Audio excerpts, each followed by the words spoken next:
Vēlies, lai viņam ir laiki, šēri, cilvēki komentē, attiecīgi, ka tev ir tas autentiskums, un tu šo ziņu izliec mēdījos, tev jābūt gatavam to savu varu un spēku un kontroli nodot patērētājiem. Droši vien esat dzirdējuši, ka diezgan svarīgi ir arī tā saucamā TV un digitālā sinhronizācija, ko ir iespējams izdarīt pateicoties tehnoloģijām. Labs stratēģis vai labs aģentūras darbinieks ir kā tēpots.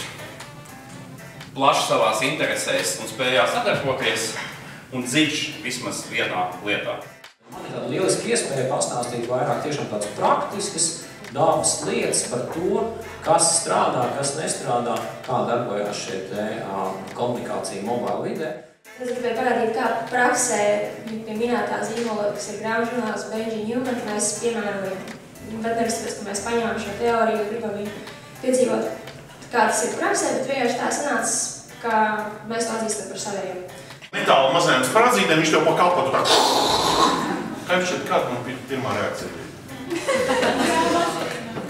Ja jūs man redzētu no malas, jūs uzreiz pateikt, šitas vecis nemīl savus bērnus.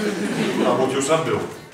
Jā, un es pat runāju par darbu, vai ieguldīt darbu to. Es gribu parādīt, ka vienu video, kas no tādiem blūperiem es uztaisīju, kas parāda, ka, ja mēs ieguldam darbu un kaistu pietiekami daudz, tad beigās notiek kaut kas īsts.